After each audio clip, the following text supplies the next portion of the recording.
Recibiendo a precandidatos aquí en la mesa de 8 AM. En este caso recibimos a Jorge Gandini. ¿Cómo le va? Bienvenido. Hola, buen día. ¿Cómo están? Bueno, ¿qué le pareció el pedido del presidente a los ministros en el Consejo de Ministros de ayer? Llegué yo y se llevaron los bizcochos. ¿Viste, no? Sí. Claro, no, es para que no te lleves cara de peligro. No, bien, creo que fue un aliento, una reunión para hacer una puesta a punto de todo lo que se viene haciendo y ordenar el cuadro para que rinda lo más posible en el tirón final, sobre todo en tiempo que se contamina mucho, porque la campaña electoral obviamente gana todo, ¿no? Entonces no distraerse, hay que seguir gobernando, hay que seguir haciendo, y para el gobierno la elección interna no cambia nada, en todo caso es hacia fin de año el trabajo que hay que... Un gobierno que está en un momento bastante crítico en materia de seguridad, que ayer lo asumía el propio ministro del Interior, y donde en las últimas horas algunos precandidatos han hablado de una alianza, un encuentro, una posibilidad de... Yo ayer se lo preguntaba, ayer tuvo Ojeda acá en la mesa, y él me decía que ya fue la oportunidad del encuentro, de las propuestas, que ahora es por otro camino. El problema no lo tiene el gobierno, el problema lo tiene el país. Estamos enfrentando un fenómeno nuevo, que es el narcotráfico, el crimen organizado, que ha llegado, se ha instalado, ha ingresado al país. El país es una puerta de entrada y de salida de las drogas caras hacia mercados de alto poder adquisitivo. Vienen del norte, tienen cabecera allí en Paraguay y en Rosario, buscan puertos. Uruguay no tiene mecanismos de control tecnológico, no hay todavía escáner, están llegando 3 ahora para mirar adentro de las cargas. No hay radares para controlar el espacio aéreo de las avionetas, no hay lanchas rápidas. Está bien, pero mientras estos... No, por eso te digo. 4 homicidios, bueno, pero no fue una rapiña, ¿verdad? Está bien. Pero no fue una rapiña. Pero ayer sí hubo rapiñas. Sí, hubo un equipo de televisión, hubo una rapiña a un ciclista, balearon 2 casas, o sea... Bueno, es el que balearon 2 casas. Es el problema que tenemos. Lo de Maracaná es el problema que tenemos. Es crimen organizado donde los vecinos quedaron atrapados en el fuego cruzado del narcotráfico que disputa territorios, que hace asesinatos con mensajes. No se necesitan 116 balas para matar a alguien. Esa es para que todo el mundo se entere quién manda y a los que están dispuestos. Y hacia eso hay que responderle con estrategias nuevas. Blindar el país, poner más frente de lucha en los territorios disputados, poner la autoridad donde está cuestionada porque el narcotráfico toma postura allí y se hace fuerte, cambiar quizás algunas leyes. Yo más intervención en los lugares críticos. Sí. La gente nos dice que queremos que venga la republicana. No es que quieren que venga la policía. La policía llega con los patrulleros y los sacan a pedradas. Quiere la republicana, que es una fuerza militarizada. Llegan unos blindados que parece que van a Afganistán, se bajan unos policías que parecen soldados, tienen casco, tienen armas largas, tienen chalecos, tienen uniformes camuflados y imponen el respeto y la disuasión inmediatamente, pero están unos días, no se pueden quedar ahí, y van a otro lado y la gente nos dice que vuelvan. Por eso yo propongo que los militares puedan cooperar con la policía en tareas de vigilancia y patrullaje, no en represión del delito, pero sí en la presencia del Estado. Tenemos una ley vigente, parece que todo el mundo se olvida de ella, está aplicándose en 20 kilómetros de la frontera. No es para cuidar a los brasileños que ingresan, es para controlar todas las zonas, caminos vecinales, establecimientos, rutas, hay hasta algún tanque en alguna ruta, para que todo el mundo se entere que ahí están las Fuerzas Armadas y son las que te piden todos los datos del vehículo, te revisan la carga y pueden detener personas y hasta usar la fuerza de ser necesario. 5 años hace que está, ni un solo problema. En ese sentido, Gandini, yo quería preguntar, porque claro, uno escucha y creo que estamos todos de acuerdo en la problemática que existe, que se va a convertir en un tema de seguridad nacional, ¿no? Claro, es que ya lo es. Bueno, entonces, cuando uno dice hay que poner, hay que hacer esto, yo pregunto, ¿por qué no se ha hecho antes? Porque no hay acuerdo. Lo que yo planteo es a eso para que la gente lo entienda, porque la gente primero dice, bueno, ¿y por qué no se hace? Bueno, o sea, es un tema que depende solo del Ejecutivo, se precisan consensos políticos, es un tema parlamentario, o sea, ¿qué es lo que entra en juego para que eso se cristalice de alguna manera? Se necesita adaptar la ley que ya está vigente. Tenemos 2 leyes que permiten que los militares hagan tareas de seguridad interna. La custodia perimetral de cárcel, y desde que están no se escapó nadie más por abajo del alambrado, ¿está claro? Antes sí. Y la que les permite actuar como si fueran policía en 20 kilómetros al costado de la frontera y lo hacen bien. Los militares están allí con sus mandos, sus uniformes, sus armas largas, cobran un viático por día, se despliegan, no hay un problema. ¿Qué planteo yo? Una ley que diga que cuando el ministro del Interior le pida al ministro de Defensa cooperación en una zona, en una ciudad, en un barrio, si el ministro de Defensa entiende que tiene las fuerzas apropiadas para hacerlo, dispone la cobertura y el desplazamiento de las fuerzas en ese lugar, las despliega y coopera con la policía, patrulla, va, le pega la vuelta.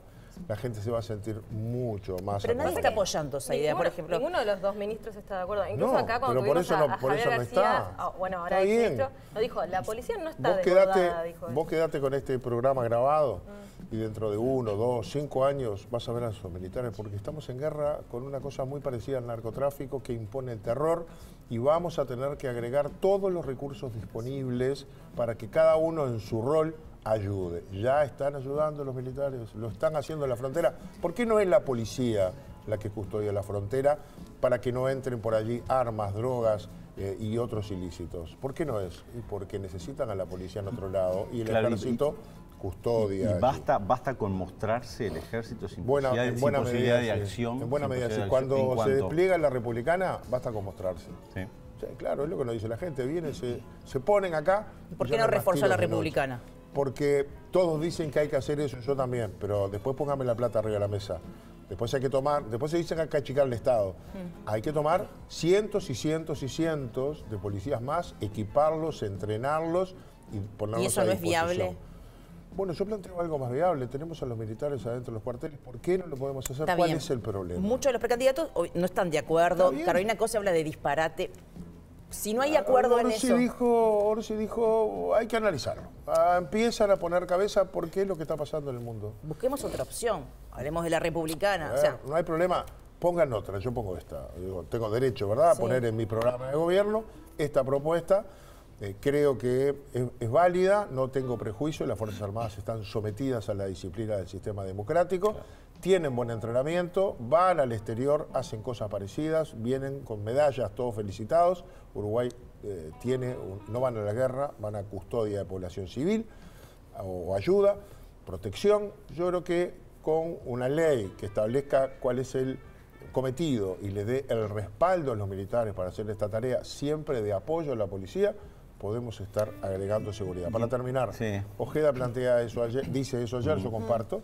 Fracasó, Tabaré Vázquez quiso hacer un gran acuerdo nacional por la seguridad, se acordaron 13 leyes en torre ejecutiva con todos los partidos políticos, se aprobaron 3, porque el Frente Amplio después no estuvo de acuerdo. Acá Heber convocó a todos, se hizo una gran mesa de diálogo, el Frente se retiró. Está complicado. Yo estoy proponiendo otra cosa. Yo estoy proponiendo un pacto nacional antinarco. Concentremos en eso, no en toda la filosofía. Significa concentrarnos en el avance del narcotráfico en el país. Primero, ver los recursos y la disposición necesarias para blindar Uruguay y por lo menos dificultarle a las organizaciones internacionales que pasen por acá. Estamos hablando de dinero. Usted hablaba que el tema de la republicana es un tema de dinero también. No solo, esto también es un tema de dinero. Están viniendo los escáneres ahora, se están comprando las lanchas rápidas, nos está faltando un tema de radares para avionetas en el territorio nacional. No es tanto, es voluntad. En segundo lugar, ver de qué manera podemos cambiar algunas leyes que faciliten la tarea de la policía. A veces es muy exigente la Fiscalía con los requisitos que ponen para cerrar bocas de pasta base. Las pruebas que la policía tiene que tener. El tema de los allanamientos nocturnos también. Pongamos el tema de los allanamientos nocturnos, pongamos un tema de cooperación de Fuerzas Armadas, pongamos cambios legales, pongamos recursos, pero concentrados en el tema del narco. Nos está cambiando el perfil, la vida, la gente en algunas zonas siente que le han robado la libertad, la paz y la tranquilidad y el Estado tiene dificultades. Por lo tanto, es un fenómeno nuevo, que lo vemos en todo el mundo, que tiene avances, que no lo para ni Estados Unidos, y nosotros no tenemos que llegar a lo que han llegado otros países de buscar soluciones radicales al final porque no tienen otras. Hay que empezar a curarse ahora. todo lo que pasa en el mundo llega a Uruguay un poquito después. Aprovechemos que tenemos el diario del lunes. Claro, más allá del efecto de disuadir, ¿no?, con la presencia del ejército o de determinadas fuerzas en los barrios problemáticos, uno de los cuestionamientos que se hacía era el tipo de armas que usaban, incluso desde la jefatura del ejército, porque no están acostumbrados, o sea, son armas son de otra característica, ¿no? Y hace 5 años la usan en la frontera, paran autos, detienen, meten presos, llevan a fiscalía, persiguen vehículos, está todo regulado con esas armas, con ese adiestramiento. Ustedes que son periodistas, ¿tuvieron la noticia algún día de un abuso militar, de que se le escapó? Nunca, ¿verdad? Lo hacen en las cárceles, una vez, después nunca más. ¿Qué armas tiene la republicana? Y tiene armas pesadas. Ahora tiene, porque del otro lado están fuertemente armados. Sí, totalmente. Usan revólveres, pistolas con cargadores extendidos de 24 balas y los usan de costado, parecen una ametralladora. Y eso lo están usando. El otro día en Ciudad del Plata me decían eso. La gente estaba haciendo cortes de ruta. Les pregunté, me dijeron, porque queremos que vuelva la republicana. Fíjate vos, la gente pedía que vuelva la republicana porque se había tranquilizado. Ahora se fueron a otro barrio y volvieron a tirar con esas pistolas en la plaza. Bueno, eso es lo que no pasaba en Uruguay. Lo del otro día en el Maracaná es México, eso no es Uruguay. Y si niños ahora, ¿no? Ahora no está pasando que están matando niños. Sí, pero además yo tengo la sospecha que además empiezan a participar menores jovencitos 11 en las años, estructuras. Es un niño. Y una niña de 2 años o de 2 meses, no me acuerdo, terminó contaminada con cocaína. Pasan 2 cosas, años en el 2 años, que no pasaban. Sí. Y niños, sí, claro. Porque queda... A ver, tenemos que venir acá a hablar de que hay gente que, como debe en la boca, deja a un niño de rehén hasta que pague. Y por eso hay niños.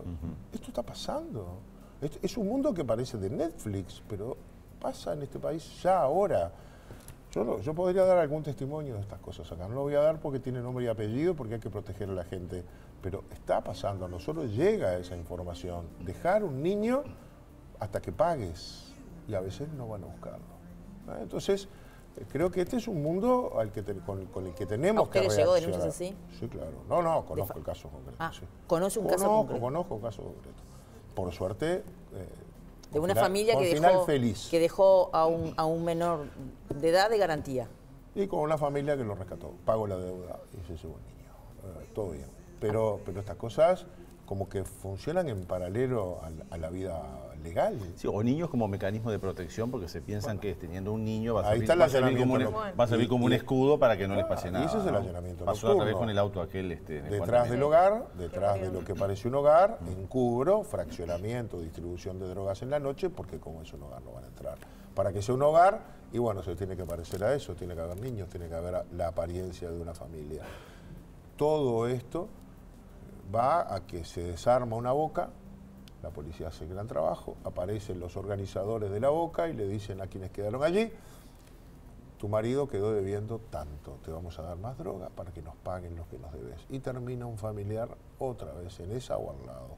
Ese circuito interminable. Hoy tenemos 4.000 personas más en la cárcel que cuanto asumimos, pero las calles no están limpias de delincuentes. O sea, hay una reproducción que hay que enfrentar como se está haciendo, pero agregando nuevas respuestas, porque el problema no lo estamos teniendo, venimos controlando bien el homicidio como resultado de otros delitos violentos, es el homicidio resultado rapiña. Claro. Eso viene disminuyendo, son el 20%, pero más de la mitad tienen que ver con ajuste de cuenta, con crimen organizado, etc. ¿Sabes si intervino INAU en esos casos? Porque las últimas declaraciones que tuvimos de autoridades de INAU es que las denuncias no estaban comprobadas. Como te decía, hay un mundo paralelo, que es la realidad. ¿Y qué respuesta se le da? Porque no está exento aquel que dice, no, acá la violencia no, la represión no, hay que dar más oportunidades, más inversión, más fuentes de trabajo, más intervención social, más intervención comunitaria. ¿Es fácil hacer todo eso cuando fácilmente se puede obtener tanto dinero por la droga? Bueno, quizás hay que cortar la cadena, ¿verdad? Hoy tenemos, hay un o sea, no creo que se solucione de fondo solamente con eso. Eso hay que hacerlo. Obviamente eso hay que hacerlo sí. Y la educación es la base, gran ruta por la que hay que pasar. Pero si miramos adentro de eso que se dice, ¿no? La pobreza, 20% de pobreza infantil. Mira un poquito más allá, cómo arrastra hacia la juventud. Eso se mira poco. Entre 13 y 19 años tenemos entre 17 y 19% de jóvenes pobres. Cuando cruzás pobreza con educación, ves que los que primero desertan, abandonan el sistema educativo, la escuela o el liceo, son los jóvenes más pobres. Y cuando cruzás empleo con pobreza, vas a ver que los jóvenes más desempleados son los menos educados y los más pobres. Y si vos no encontrás... El mundo va cambiando, aparte, el mundo va cambiando y las exigencias van cambiando. Pero ese chiquilín además dejó de estudiar, claro, y su entorno se lo va digiriendo. Entonces, cuando vos a los 18, 19, 20 años no encontrás un joven en el aula o en el taller, en el centro educativo o en el laburo, lo vas a encontrar en la calle. Y si está en la calle, más o menos tenemos una idea cómo sigue la historia. A todo lo que uno Por lo tanto, el esfuerzo hay que ponerlo en que permanezca más tiempo en el sistema educativo. Y para eso hay que sustituir muchas veces el hogar. Se crían en hogares donde no vieron nunca a nadie trabajar. No son un despertador en su casa nunca jamás. Hay otras estrategias de sobrevivencia para alguna gente y eso se reproduce, es algo que el Estado ahí entra la justicia, ¿no? Ahora leíamos el día se detuvo uno de los organizadores las peleas ¿no? entre estudiantes y la justicia determina libertad controlada en su hogar. Sí, un lugar que evidentemente capaz que no es lo suficientemente contingente para un menor que es el promotor de tampoco te puedes llevar el INAU a todo el mundo porque tenés que intervenir de tal manera que en esos hogares la educación empieza a ocupar un papel más importante, ¿verdad? Y ahí, pero eso es tiempo también. Mientras tanto hay que reaccionar ahora. Tengo que cambiar de tema porque el tiempo es tirano en televisión, como usted sabe. ¿Cómo tiene que ser la próxima coalición de gobierno, teniendo en cuenta algunos cortocircuitos como con Cabildo? Va a ser la misma coalición, el país tiene 2 bloques electorales, los que estamos ahora en uno, que ganamos la elección, y la izquierda, que es el Frente Amplio y buena parte del PIT-CNT, esa es la novedad haciendo política. Dentro de la coalición creo que ahora se aprendió mucho, fue la primera experiencia, hubo un documento, compromiso por el país, que fue el qué vamos a hacer, cuál es el acuerdo. Creo que ahora va a haber algún papelito al costado que es el cómo va a funcionar, ¿no? Cómo se hace para que ese intercambio horizontal de voluntades no sea solo el Consejo de Ministros, sino que haya una regla de juego que ajusten la participación de todos, de los que lideran ese gobierno y de los que hacen las mayorías en él. Creo que eso es el cambio que va a haber, es decir, que los que participen van a poner un poquito de más reglas de juego. Y ahora que menciona el PIT-CNT, ¿le sorprendió el avance y las cantidades de firmas que se juntaron para que justamente se cambie la reforma de la seguridad social? Si la pregunta es la sorpresa, sí, me sorprendió en 2 cosas. Que en una semana, 10 días, aparecieron 200.000 firmas más, porque esa fue lo que nos dijo el PIT-CNT. Nos faltan no sé cuántas y aparecieron 200.000.